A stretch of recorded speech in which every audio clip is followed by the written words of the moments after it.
morning, everybody. Welcome back to Crafting and Crime Daily. This is the show where I recap live trials. Today, it's going to be more about crafting, less about crime. Still covering the case of Maya Kowalski and the case of David Trones. Trones? Where's my notes? Let me look up his name again. I think I got it right. Hold on. I did. Score one for Rebecca. So I have so much going on the table right here. I've got the watercolors out, my spray bottles, my brushes, my paints. These are my Winston Newton paints. I've already done a couple of drawings this morning. Here's one.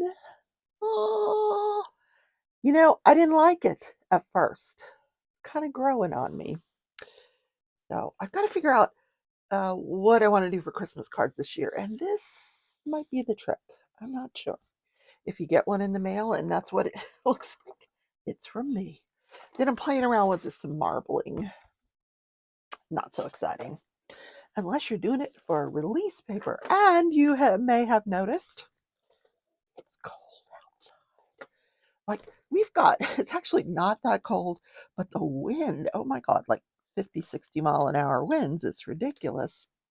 So actually, here's the marble that I'm layering.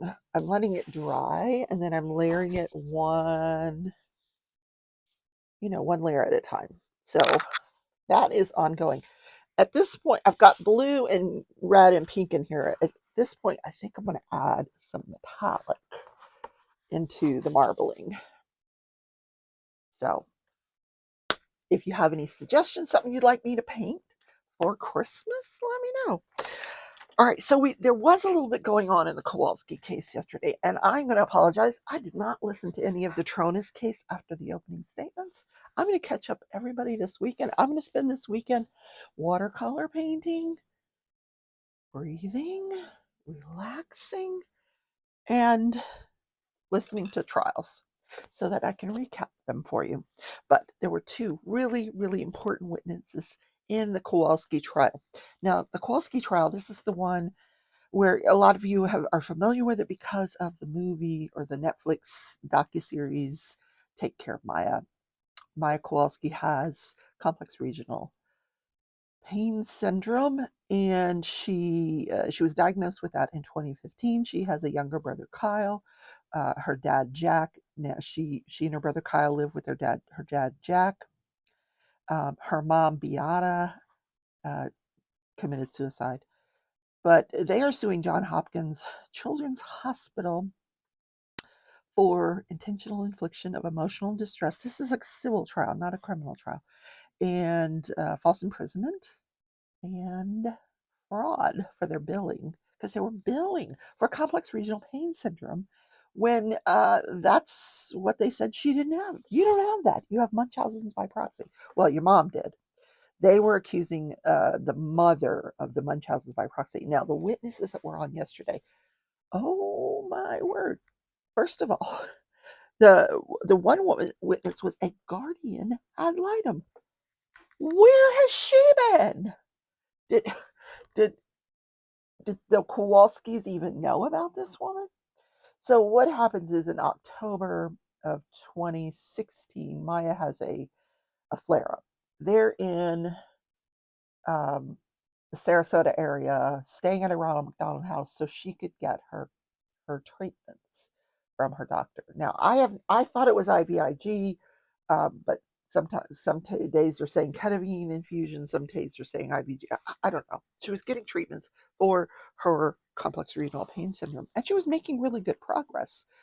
But she had a tummy ache. She got constipated, and as will happen when you're on pain medication, large amounts, and she was in extreme pain from this constipation. So her dad takes her to the hospital. They're staying at Ronald McDonald House because it's a couple miles away from where they live, and there's a hurricane coming. So He takes her to the hospital. Well, the hospital gets it in their head that this is Munchausen's by proxy. That mother is, Beata comes into the hospital and she's a nurse by profession. She's an infusion nurse. So she knows what she's talking about. So she gives them all the history. Plus, she'd been to Johns Hopkins several times. There's history right there in the computer. All they had to do was look it up. Well, they got it in their head that this was not this was not CRPS. This was Munchausen by proxy. So they notified DCF.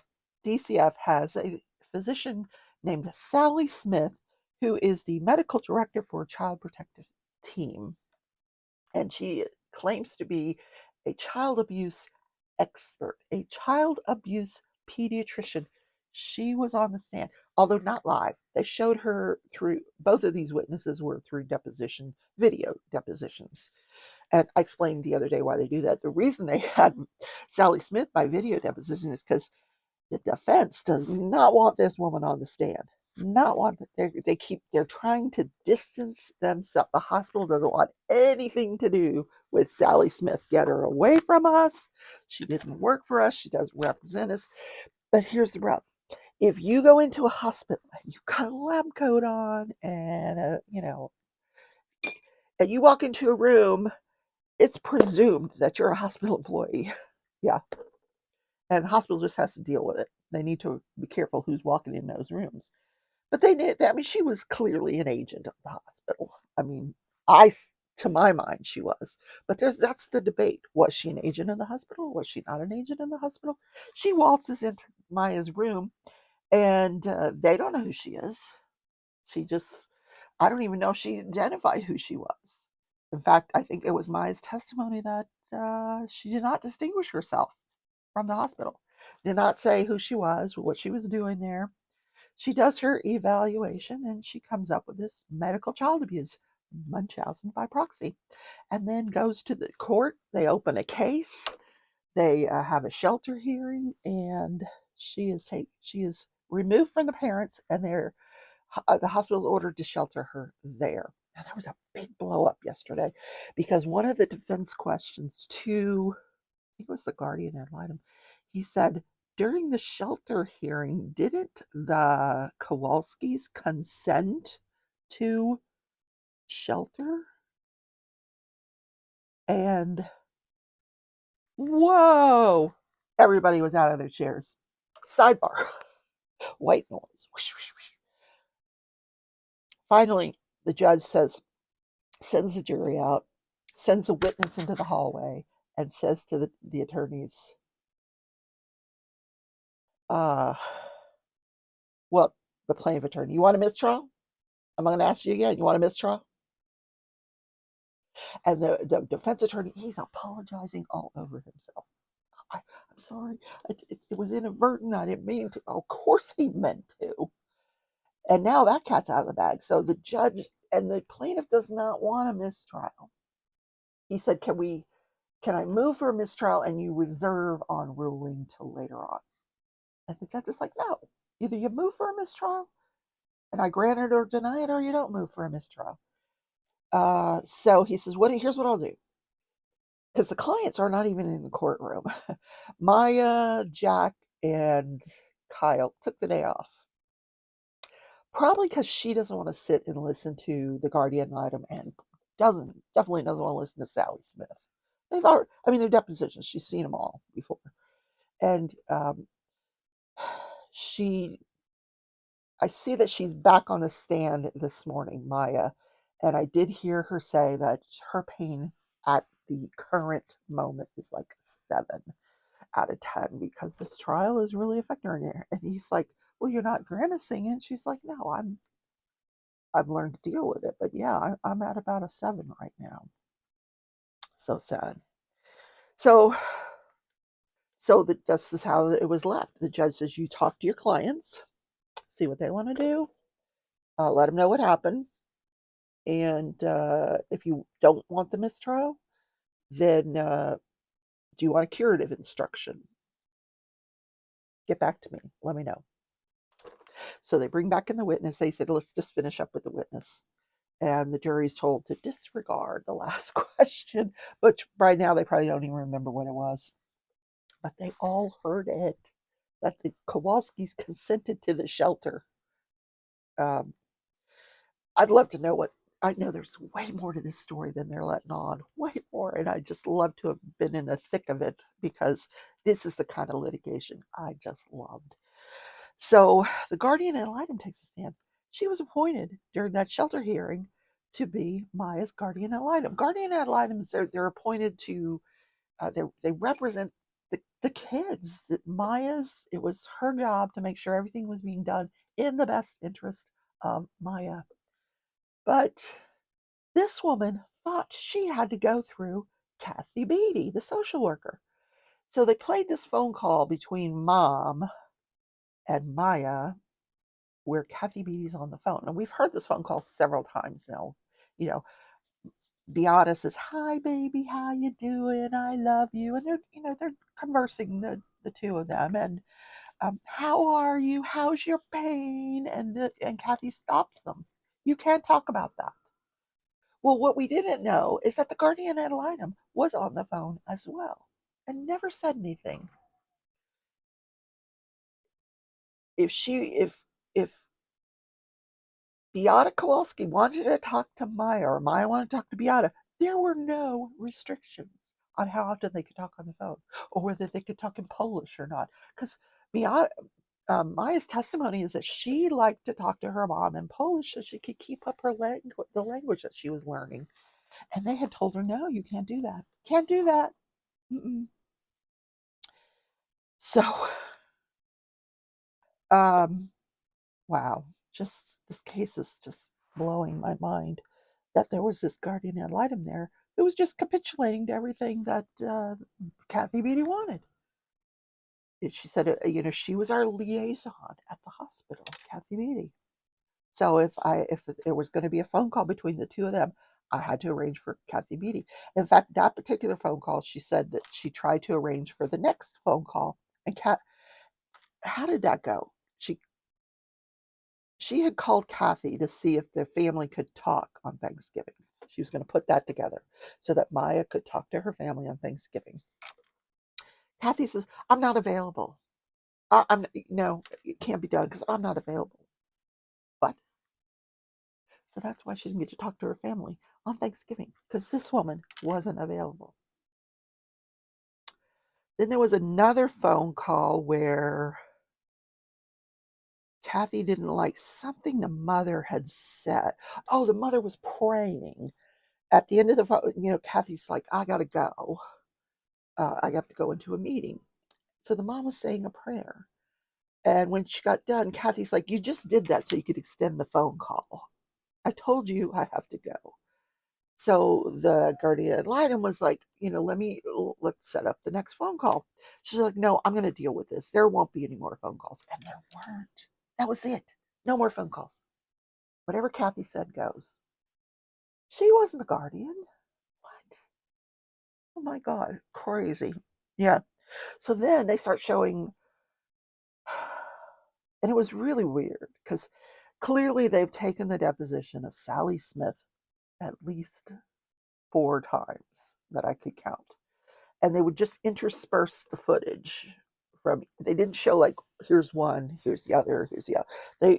They played little bits of each one of them, back to back, which was kind of strange way to put that. Now, the reason she came up with this medical child abuse is because when she interviewed the nurses and the therapists and all the people working in the hospital, they were telling her that what they were seeing Maya do didn't match up with what she was saying she could do. So they would see her moving about in the bed, but then when she would go to therapy, she would be like, "No, I can't do that." She couldn't replicate the movement that she was making in that bed. And what this Sally Smith says is that these Munchausen by proxy children, victims, uh, at some point become part of the disease and they adopt it and they're contributing to it. Very weird. Nurses, therapy staff of the child were moving around in bed, using her to get her to move her upper and lower extremities. I'm just trying to make sense of what she was saying. She said there were inconsistencies between what she said she could do and what they saw her doing. There you go. I said all that to say that. Yes. Yeah. So Sally Smith and Kathy Beatty were defendants, and they have settled with the Kowalskis. And I got to tell you, the hospital did everything in their power to keep that Sally Smith testimony out. Out. They did not want the jury to hear from Sally Smith. But the judge was like, you know,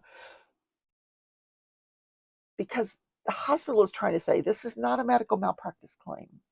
You were accusing us of false imprisoning this child. You're accusing us of intentional infliction of emotional distress. That's not medical malpractice. So, you know, they have to be very careful about what they're accusing of the hospital of. And to my mind, during that narrow window between when Maya gets into the hospital and when that sheltering starts, that period of time, that's the false imprisonment right there. They were not going to let those parents walk out. They would be subject to arrest if they had walked out of that hospital. Yes, I know. I keep looking at this painting. The more and more I look at it, the more I'm thinking, I like it. I definitely like the colors.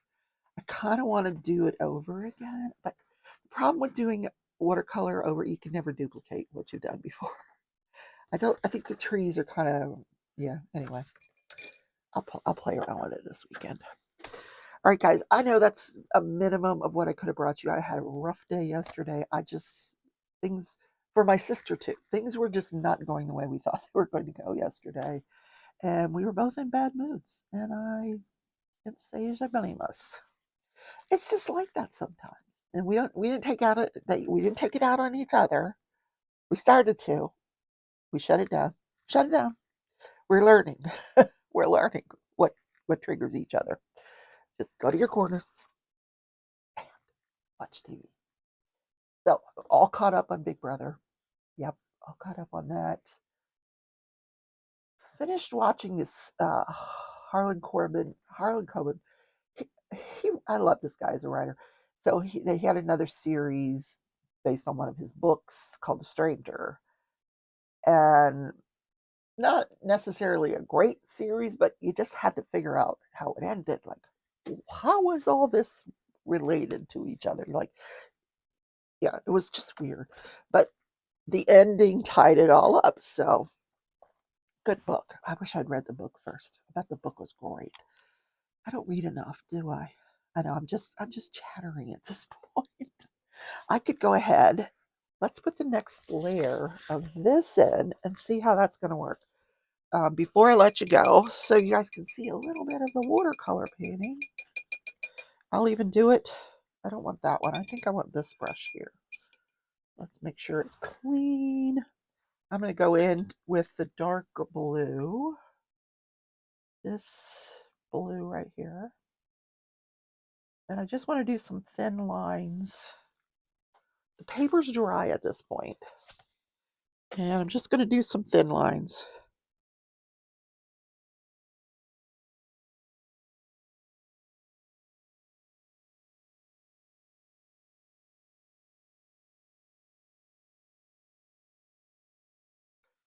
I'm just marbling it. Yeah. Just kind of freehand. Then the next layer will be a wet layer. I don't think I'm done yet. I think I want to add a little bit more. Where should I add some? Maybe right here? Like that?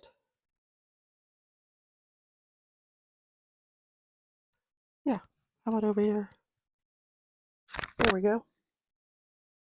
Cool, huh? All right. You're like, I can do that. You can do that. And it's so relaxing. It really is. So I think the next thing I'm going to do is wet it again. I'm going to make sure it's completely dry. It's still a little damp. I'm going to make sure it's completely dry, and then I'm going to take some metallic paint, which I have this. It's a new set of watercolors that I have. Look at my link. I think I got these from Temu. I'm not sure. Nice little set, but this whole bottom row is these metallics, and I want to take advantage of these pinks and blues. Of course I do. Yeah, we're gonna keep going with the pink and blue theme. Okay, guys, have a wonderful Friday. I didn't do the Friday dance for you. What? Are you kidding me? Okay, I'll do it now. Ready? Everybody out of their chairs. I am dressed for winter. I got my sweater on. I had to go dig up in the closet to get my sweaters. Got my sweater on. Okay, that's the Friday dance for you. I will be live tonight. I'm going to drop in to DP Addiction Adventures Live, and you will get to see me say hello. We're doing an event together. We're painting a crystal canvas art design canvas. Mine is over here somewhere. I haven't diamond painted in a few days. Yesterday, I was working on crochet. I wanted to work on that my gnome blanket. That's what I want to do next. I'm going to do a gnome, a Christmas gnome. Yes. All right, guys. Have a great day. Bye.